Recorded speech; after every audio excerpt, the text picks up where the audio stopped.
This is the Dallas Morning News.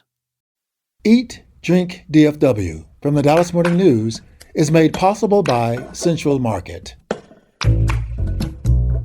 Hello, and welcome to Eat, Drink, DFW, the podcast from the Dallas Morning News food team. Each week, we take a look at food and drink trends in North Texas, talk about restaurants in Dallas-Fort Worth, learn some new recipes, and sometimes even get tips from you, our listeners. I'm Anna Butler, the food editor at the Dallas Morning News. We're on site for our second annual holiday tea. We'll be getting into where Dallas diners are eating right now, something we absolutely hate, and the best things we ate this year. That's all coming up right after this. Central Market is really into food, like fish flown in so fresh it still has jet lag into food. Our sourdough starter has been around since grunge was a thing into food. We're talking more prime cuts than a greatest hits album into food. Central Market is really into food. If you are too, then we're the HQ for you, whether you're a make every recipe in the cookbook foodie or a my favorite recipe is reheat type who just digs the delectable. No place makes every day more delicious like Central Market. Really into food. Shop now at centralmarket.com.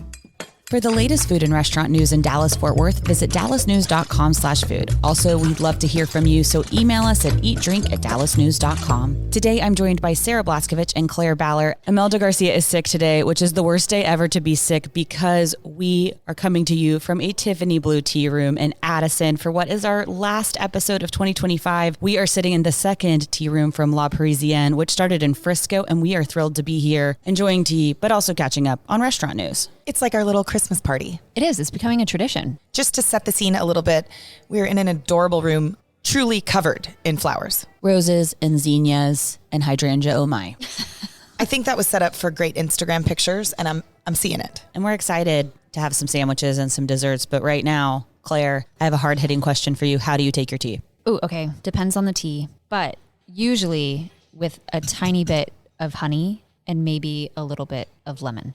What kind of tea are you drinking, Claire? We all got to choose our tea, which is exciting. And I picked the chamomile citron. So it's supposed to be a little, of course, herbal and a little citrusy, which I'm picking up on. What did you get? You got the Merlot? Something Merlot? I have blueberry Merlot, which I can confirm has no wine in it, but it is the color of wine and is really delightful. I love tea and I really don't like much things in it. I can confirm that when Sarah said it was the color of Merlot, Claire and I both peered into her cup from across the table to look at it. Yeah, it's like, did I get the wine and nobody else did? Is this a fun little secret? The answer is no. So we picked La Parisienne because it's one of the more affordable teas in town at $59 per person for both the savory and a vegetarian edition of the tea, which is truly about $40 to almost $100 less than some places and even less than others. So in a season where it feels like your dollar is not going as far, this is a good option to feel very celebratory in a very, very beautiful space without breaking the bank. Speaking of cutting costs, let's get to a little bit of news as we drink our tea. I have an interesting news bit to share. A tiny tasting room called Sauvage in downtown Dallas just lowered its prices. So formerly $245 per person, which, pause for effect, Julie's face is like, whoa, that's a lot of money. Dinner at Sauvage is now $195 per person. That is still one of the priciest tasting menus in town that I can name, but it's $50 less than it was when the restaurant opened in August 2025. The menu has changed, which also causes prices to fluctuate, but lower priced food in this economy, that seems noteworthy. It was interesting when you told me that they had reduced the prices, and I was like, by how much? Because if it's $10, I don't care, but $50 is insane for how elaborate this tasting menu is, even if he's changed it. That's right. I mean, $50 can feed your whole family, at a fast food restaurant. $50 is notable. So I asked why he did this, and he sent me an email that he sent to customers. So basically, he'd already explained this to folks who are Sauvage loyalists, I suppose. And the explanation is worth reading because it's interesting. He said, over the last few months, we've heard consistent requests from guests. 1, some love caviar integrated into the menu. 2, others prefer to skip it. With such a small counter, that puts us in a strange position. Do we give everyone caviar whether they want it or not? Or do we remove it entirely and lose a core part of our menu? So we're shifting to a more flexible model that gives each guest control. The new menu-based price is $195 per person, with an optional caviar course available for those who want it. I would say that if there are loyalists at a $245 restaurant, I would invite you to email me personally because I'd like to be friends with you. Right. Where else are you eating and for how much? Also in this email is a note about a totally different option at the high-end restaurant. They're now doing a 3-course bites menu with cocktail pairings. that is going to be $60 a person, which is a huge difference than, $200 odd a person. So if you wanted to try Sauvage, looks like you can get in the door. I just don't know with the word bites if you're going to leave full, but this is not fair because I have not looked. So the recent menu calls for, on the bites list, dry aged red snapper crudo, a foie gras and truffle on a house baked croissant, and jerk spiced shrimp. And each of those come with a cocktail.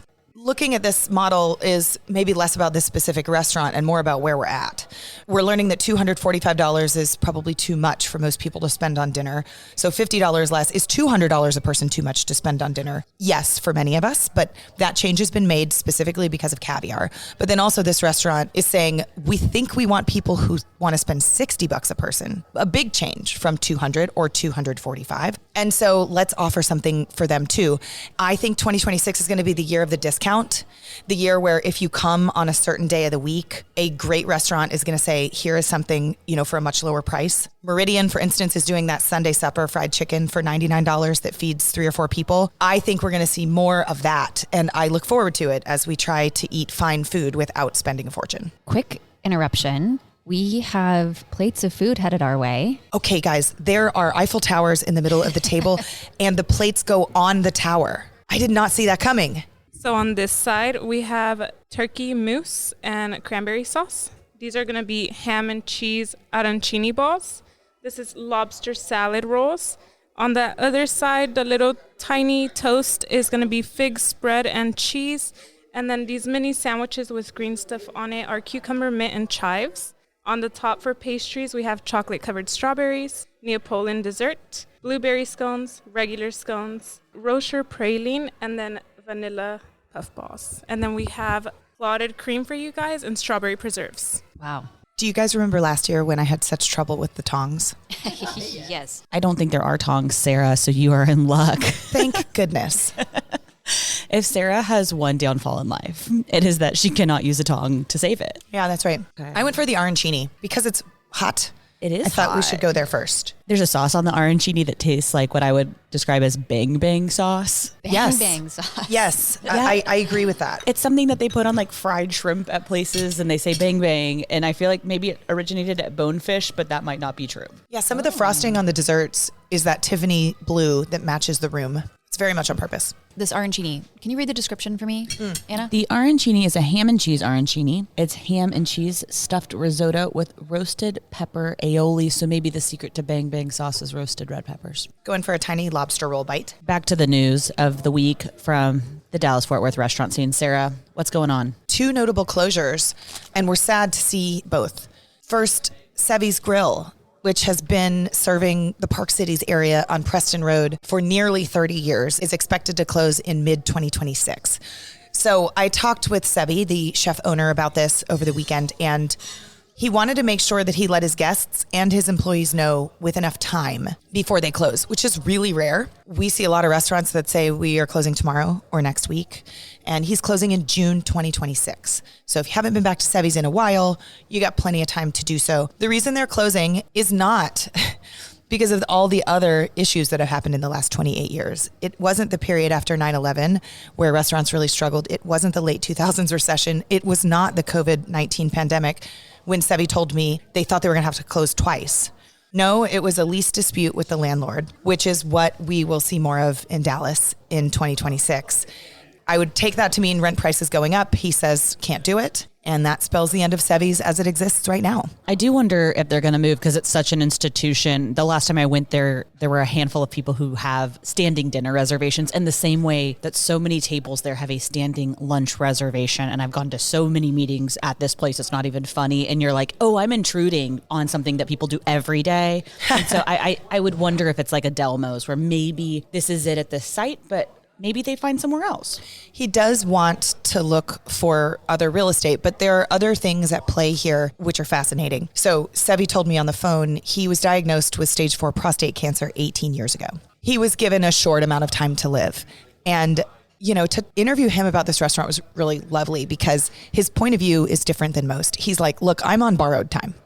The fact that I am alive 18 years later is incredible, and that I get to do this thing every day with people who love the food and make a standing Tuesday lunch reservation, for instance. So he said, Yes, I do want to move the restaurant in 2026 or later, but no, I'm not that worried about it. Right? He's like, I'm going to finish out this time with my guests. And if we find the next right place, we'll do it. But his sort of happiness and calm around this restaurant closure is different than almost anybody I've ever talked to.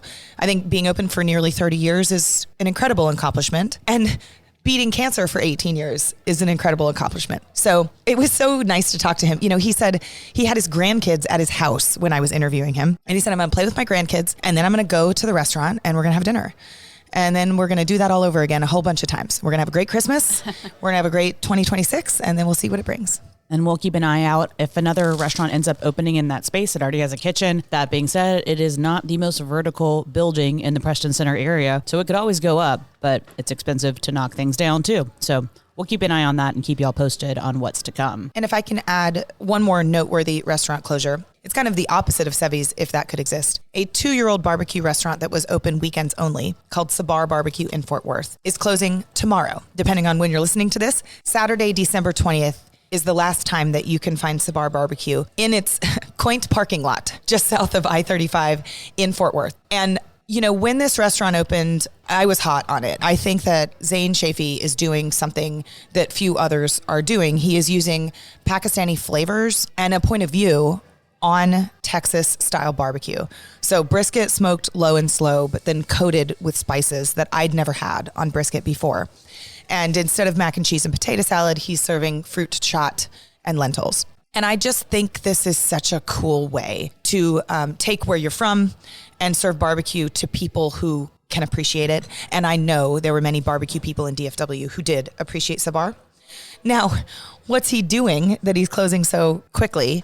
He's got a mysterious other project coming. And if you go to dallasnews.com/food, we can tell you more about that soon. But basically, he said, the next thing I'm going to do is interesting enough to call it quits quickly and now on Sabar and to do another thing next year. So we shall talk about that soon. But for now, if it's not too late, drive out to Fort Worth and get a last platter of barbecue from Sabar. Do expect long lines. They open Saturday at 11 a.m. and they close when they sell out, and that happens quickly. I've got another closure to add to this sad and growing list. So Maya's Modern Mediterranean is a spot that opened in Casa Linda Plaza 7 years ago. And they have a new location in Hillcrest Village, but that Casa Linda spot is their original. They just announced that they are closing that location. And the reason why is because they just don't have enough sales to keep it open, which is really sad to see. And again, it's something that we're seeing more and more of these days. And talking with the owner, Russell, prompted me to kind of put a call out to readers to see if people are dining out less than they used to. Because this is something that we're hearing from restaurant operators kind of across the board, is that people seem to just not be going out to eat as much as they once did. And what I heard from readers is that pretty much all of them who responded said that they are not dining out as much as they used to. And that when they are, they're really looking for local restaurants that are more affordable, places that they can actually comfortably go to and not feel like it has to be this big splurge. And so I asked people what those restaurants are for them. Like at a time when money is tight for a lot of people, where are you going that feels worth the money, worth the time, and that you keep going back to? A lot of people had big thoughts and feelings on this. And the list that kind of came together was this kind of cool picture of mostly locally owned places. I pulled that all together in a list, which you can find at dallasnews.com/food. 2 questions for you two, Sarah and Anna. In your own lives, just anecdotally, like are people that you know, do you find people to be dining out less than they were? And what are those go-to spots that you're seeing? I would say I definitely see friends and family both eating out less, and I would say I do as well. I used to probably do like 2 girls' dinners a month. We've narrowed it down to 1, and it just feels like if we want to go try that next new hot place, the dinner's that much more expensive, and we really want to be able to enjoy it. We don't want to limit what we're ordering, so 1 it is. And so like this coming weekend, for instance, I have a girls' dinner that we usually do something around Christmas time, but this will be the only time I'm getting together with this group of friends. And I formerly would do that 2 or 3 times a month. Even to just go hang out at a restaurant or watch football and things, that even feels expensive. In terms of what I like to eat when I'm on a budget or just want a more budget friendly meal, I'm going to keep beating a dead horse on this one. Food from Galilee. I absolutely love that restaurant. Claire and Sarah still haven't gone, even though I bring it up every single time we talk about this topic. They do an amazing lemon orzo soup. They do a lentil soup that's so good. Obviously, the lunch prices are better, but you can still get in and out for dinner for under $15 too, if you want, if you're not ordering the platters that they have. But the chicken's good. The staff is so nice too. So highly recommend Food from Galilee in Snyder Plaza. I too am hearing not only from consumers, but also from business owners that people seem to be dining out less. And there's a chasm in the middle. We are favoring discount food or fast food or quick service food. And then there's like that big swing up to celebratory food. So I still get text messages from my friends who are saying, we're going to celebrate our anniversary. We are willing to go to the 18-course omakase restaurant and spend $185 a person. Which one should I go to? But that's a once a year thing if it's an anniversary. And so I'm worried about the restaurants in the middle. My hack right now for good priced food is to find food you love that is enough for leftovers the next day. Yeah. And it's half price food, right? Or it's twofer food. Mm-hmm. And my family recently went to Asian Mint just after a ride through Highland Park to look at the Christmas lights. There's an Asian Mint right there on Oaklawn Avenue, but they have them all over the city. And I think my dish was $14, but it was so generous that it was an entire lunch the next day. So like run that back, $7 for my plate for dinner and $7 for lunch the next day. I mean, that is a steal. So I'll be looking for more of that. You know, we know that restaurants are probably feeding us a little bit too large of portions, and I'm trying to keep the portions back a little bit. So my hack for next year will be, where can you go and love what you like so much you can eat it the next day? Another one for that hack for me is to get a full-size sandwich at the po' boy shop, because I cannot eat a whole one, but you can eat a half really, really well. And they have a handful that hold up really well. The muffaletta is actually one that gets better with time. One of their employees told me that, and I was like, that can't be possible. And they're like, no, it will marinate the bread, and you want your bread to taste like olive juice. And I did. I recently had a meal that really impressed me in terms of cost and return. The lunch at Domo Domo Co, you can get a dosarak, which is like the Korean equivalent of a bento box. And so it's this tray with different things on it. And you pick what your kind of main is on that. And so I had their Korean fried chicken, and it also comes with rice, a cabbage salad that was super memorable bite for me, and a handful of other little things on this. And it was $17, which just felt like it was this moment where I was like, wow, I feel so, I'm not leaving here kind of feeling bummed out by how much I just spent for a weekday lunch. Yeah. Well, and one cool thing about this specific example, Claire, is we don't have a lot of restaurants selling that exact kind of food. Right. You know, so it's also unique. And it's not just picking up a sandwich, which I have no problem doing, but you're talking about sit-down service, which is really exciting too. Yeah. I hope that we see more of that type of experience in 2026, because I think people are going to be looking for it and needing it. You know, a way that you can get a nice meal that feels, in terms of price, as casual as grabbing a quick grab and go sandwich. And Claire's story on dallasnews.com/food features submissions from readers and people that follow her on Instagram. And we want to hear yours. So feel free to comment on that story. We want to hear about the affordable place to eat in your neck of the woods, or the place that also is just worth it when you go. We're going to take a short break. And when we come back, we're talking about soft openings and just why they make us cringe. Central Market is really into food. Like when we say cheese, it's in 12 languages into food. Butchers, bakers, and sushi roll makers into food. We're talking so obsessive about quality you could shop blindfolded into food. Central Market is really into food. If you are too, then let us turn your shopping list into a treasure map. Get inspired, get adventurous, or just get a chef-made dinner when you've got more taste buds than time. No place makes every meal more amazing like Central Market. Really into food. Shop now at centralmarket.com. Welcome back. In just a minute, we're going to get into soft openings and our dessert. But first, a quick reminder that giving our podcast a good review helps other people find it. So if you like it, please say so. And if you don't, we don't need to hear about it. So we've actually wanted to talk about this for a long time, soft openings. And it's something that, if addressed, could make our lives easier as journalists, but we think it would be better for diners too. Sarah, can you explain what a soft opening is so we can tee up why we think this is the worst thing ever? I can.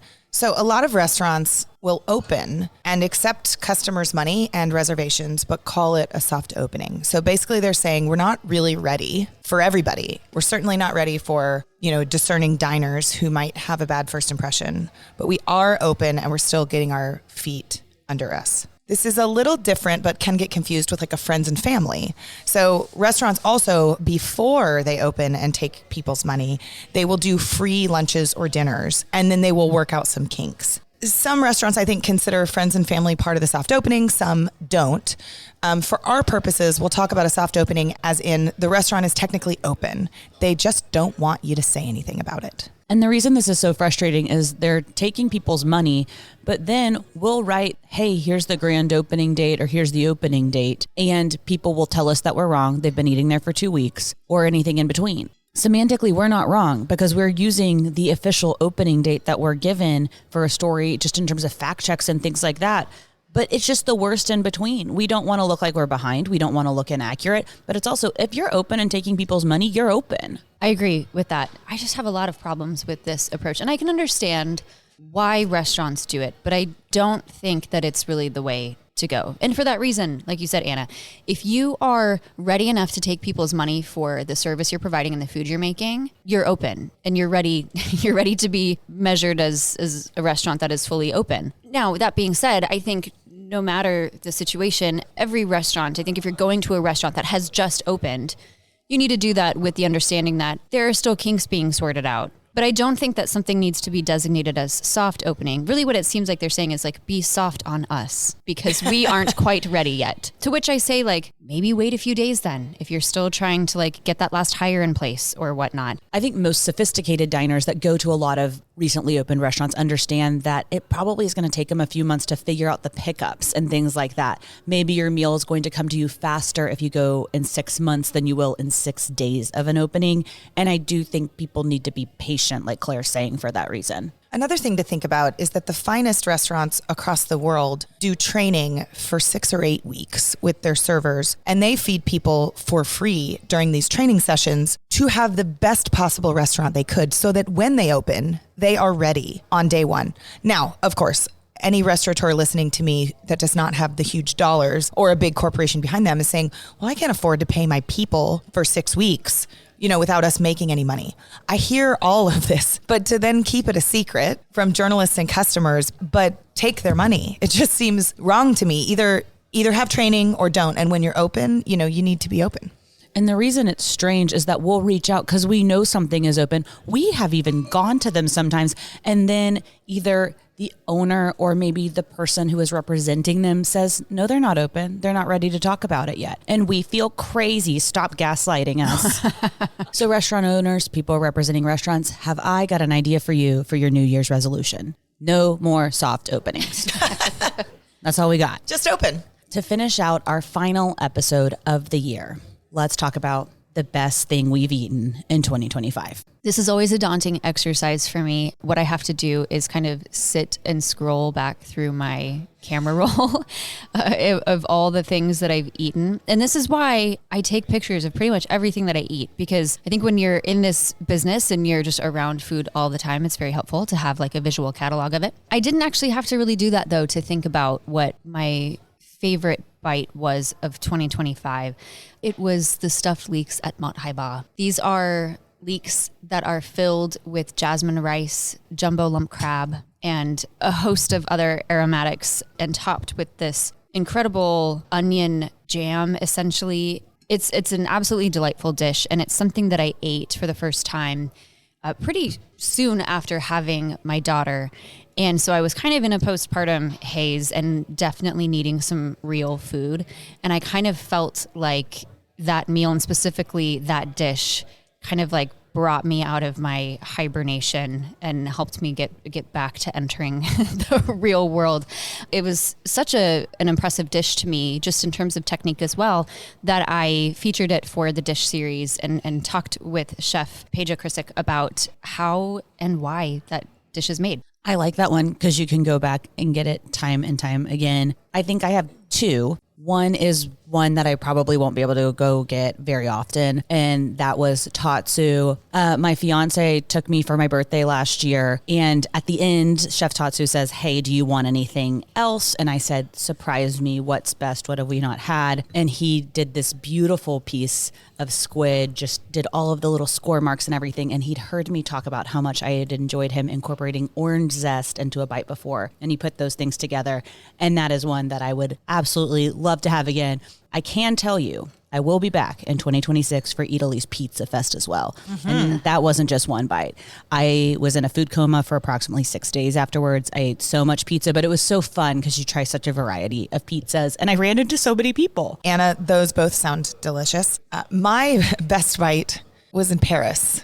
When I took a trip this fall with my husband, we went to Oktoberfest in Munich, and then we went over to Paris for just 4 days and ate absolutely everything we could, including lots of fancy, expensive food. However, our best thing we ate all year, not only on that trip, but all year, was a sandwich that we stood in line for and then devoured on the sidewalk, like right outside the door. All the tables were taken inside, and we were so hungry and so excited for this sandwich that cost €13. This is about $15 US dollars. We split it in half, and my husband and I each stood like legs wide, 2 hands on the sandwich, no talking, and like went to town on this sandwich. It was gone in 2 or 3 minutes, and it was just a divine experience, not only, but the best sandwich I've ever had. What was in it? The sandwich comes from a tiny little sandwich shop called Chez Alan Miam Miam, and you can find them on Instagram because they're famous on Instagram. But they open up a piece of bread and then they let you pick your meat. We picked prosciutto, but there's a couple of options and they're all right in front of you. And then there's 2 massive wheels of cheese, and you pick this one or that one, and they give you a slice of each so that you know. And so that's fun too. You're like standing in line and you're eating. And then you can get as many vegetables as you want. And the internet told us to get all of them. So there's lettuce and tomatoes and massive piles of caramelized onions. And interestingly, avocado, which is not something I thought I needed on this sandwich, but really added to it. They douse it with olive oil and vinegar and some salt and pepper. And then they just like package it up, and I think they panini it and cut it in half and hand it to you. And it was like that Christmas morning moment where everybody walking out was holding their package tightly. They were like, this is special. You know, we ate at Joël Robuchon's workshop in Paris. We ate at the Four Seasons fancy restaurant and loved our meals there, but we liked this cheap sandwich more. Julie, do you have a favorite bite you want to share? I do, but this is going to sound really weird, y'all. It came from Applebee's. One of my girlfriends lost her job not long ago, and we have this tradition that when we lose a job, we go to Applebee's. I love that. There's this story behind it because I lost a job years ago, very early in the morning, and we wanted to go get a drink, and we couldn't think of a place that was open to get a drink, but Applebee's was, so we went there. But we had the riblets at Applebee's and a $3 cocktail, I think it was, mainly just because of the being there for my friend and being able to laugh about it and to have a really cheap little way to kind of honor her and celebrate. That was it. And don't knock a riblet, man. They are really good. I don't know what a riblet is. Is it? I'm actually Googling riblet Applebee's right now because I had the exact same question. Well, and to be honest, I've eaten them for years, even when I worked at Applebee's in college, and I'm not sure what it is either. Applebee's riblets are actually button ribs, a cut of meat from the underside of the pork spare ribs that's high in connective tissue. Okay. That sounds horrible. They're slow cooked and covered in the customer's choice of sauce. They're smaller and cheaper than full racks of ribs. They can be gristlier and require slow cooking methods like braising or steaming. Yeah, it's not fancy. I mean, by a stretch. But you liked them. I mean, but I love them. I love them. The thing about food that I think we do a good job of talking about on this podcast is like, it does not need to be fancy, right? It just needs to be good. And right. You like the riblets from Applebee's. Yep. Can we come back to the $3 cocktail, please? I'm trying to remember how much it was. Applebee's also has special deals like the $1 drink promotions. For example, the vodka rum frost in January and the Moscow Mule in November. We know we're doing the podcast in January. And that's all the time we have for today. And this is our last episode of 2025. We'll be back on January 9th. Before we go, we want to say thank you for being a listener. We appreciate you so much. And we do mean it. Please reach out to us at eatdrink@dallasnews.com. We're going to miss you over the holidays. Special thanks to our producer, Julie Fisk. For the news, I'm Anna Butler. Thanks for listening, and we'll see you next year. Next year. Eat, Drink, DFW. from the Dallas Morning News is made possible by Central Market.